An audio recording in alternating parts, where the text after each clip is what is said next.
कभी आपने लफ्ज़ सुना एडिटिंग? What is editing? ये उन लोगों के लिए जिनकी पिक्चर में कभी कभी जब मसला आ जाता है, जब वो अपने फ़ोन से पिक्चर लेते हैं तो they try to edit their photo. क्या करते हैं आप? अपने फ़ोन पे you try to fire an app and app launch करके you try to edit it. आप उसकी ब्राइटनेस थोड़ी सी चेंज करेंगे, आप उसको थोड़ा सा क्रॉप कर देंगे, एक फ़िल्टर डालेंगे और फिर आप उसको इंस्टाग्राम पे पोस्ट करेंगे। What is this called? This is called picture editing. And इसी तरह वर्डप्रेस में एक फीचर आपके लिए अवेलेबल है which is called theme editing, which is done by a kind of a software on the back end which is called the theme editor. Keep in mind that the theme editor is not to be confused with the visual editor or the text editor. The visual editor and the text editor will only be available to you जब आप कोई post खोलेंगे या आप कोई page खोलेंगे.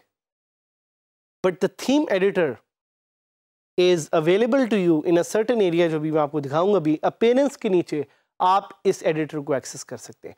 But be very very cautious. This is not a child's play. This is for experts. वो लोग जिनको एडिटिंग लैंग्वेज में करनी आती है, और वो लैंग्वेजेस कौन सी हैं उसका भी मैं आपको थोड़ा सा बताऊंगा. But what exactly does the editor do? The editor menu allows you to edit individual CSS and PHP files which make up your theme. मैं आपको दिखाऊंगा अभी कि ये CSS और PHP लिख के कैसे आप एडिटिंग कर सकते हैं. But let's go back a little bit and understand कि ये CSS PHP है क्या. PHP is a programming language. इसी तरह MySQL is a database language. पूरा जो WordPress का सॉफ्टवेयर है that is built is in PHP, MySQL, HTML and CSS. अगर आप ये लैंग्वेजेस सीखना चाहते हैं तो आप जाएं w3schools.com पे. वहाँ you can get tutorials on how to learn these languages. अगर आप ये लैंग्वेजेस सीख जाएंगे तो you will be able to edit your themes. Theme editing के कुछ फ़ायदे हैं, कुछ नुकसानात हैं that we will discuss in detail. But to keep in mind कि normally once a theme is installed and configured to your site, there is no need to make any changes. क्योंकि already जब चीज़ें चल रही हों तो चीज़ों को छेड़ना is not a good idea. And extreme care should be taken to avoid making any changes to files that will affect your display site. कभी भी कोशिश ना करें कि आप कोई ऐसी चीज़ एडिट करने का आपको ख्याल आए जो आपकी साइट को ब्रेक कर दे या आपकी साइट को किसी तरह से ख़राब कर दे. Be very careful with the theme editor. Why? Because indirectly modifying any files within the theme editor section can cause your site to display incorrectly. आपकी साइट ख़राब हो सकती है, आपकी साइट बंद हो सकती है. You may lose all content if you touch the wrong wire.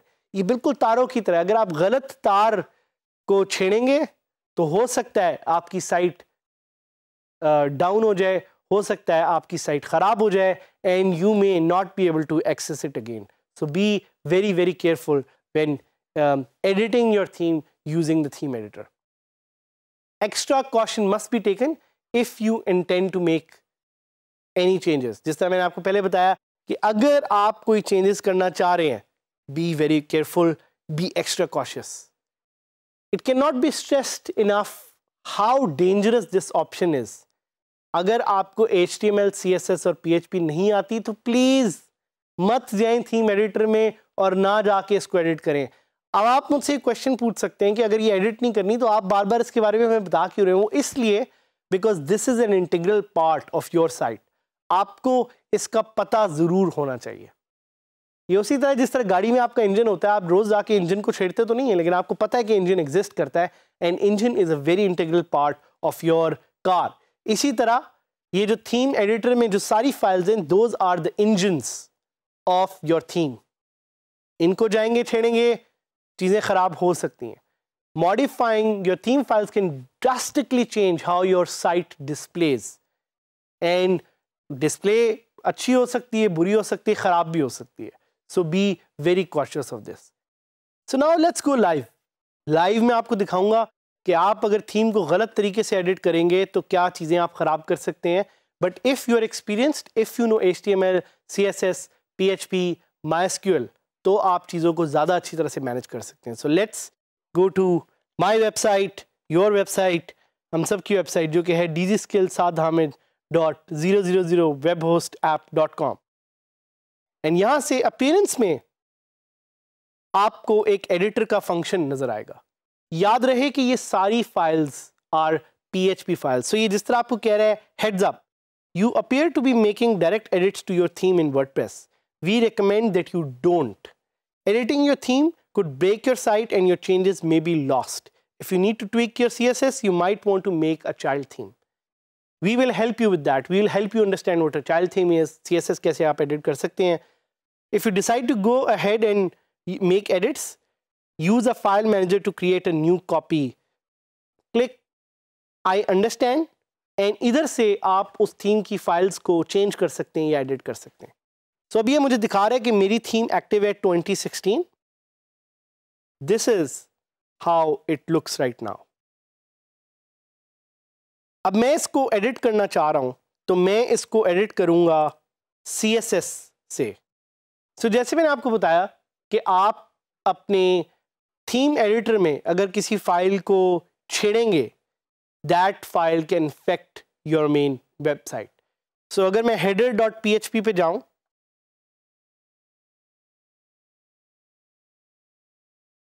जो कि मुझे थोड़ा सा ढूंढना पड़ेगा, but here it is, theme header। यहाँ पे अगर मैं किसी एक पूरे एरिया को निकाल दूं तो वो मेरी साइट पे सामने भी नजर नहीं आएगा। तो ये देख रहे हैं कि हेडर का एक पूरा सेक्शन है which I am about to remove.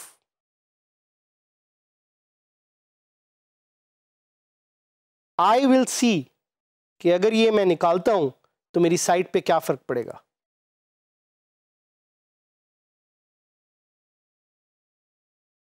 So it says file edited successfully, and when I try to load this file, तो आप देख रहे हैं कि हेडर गायब हो गया। My site is broken now.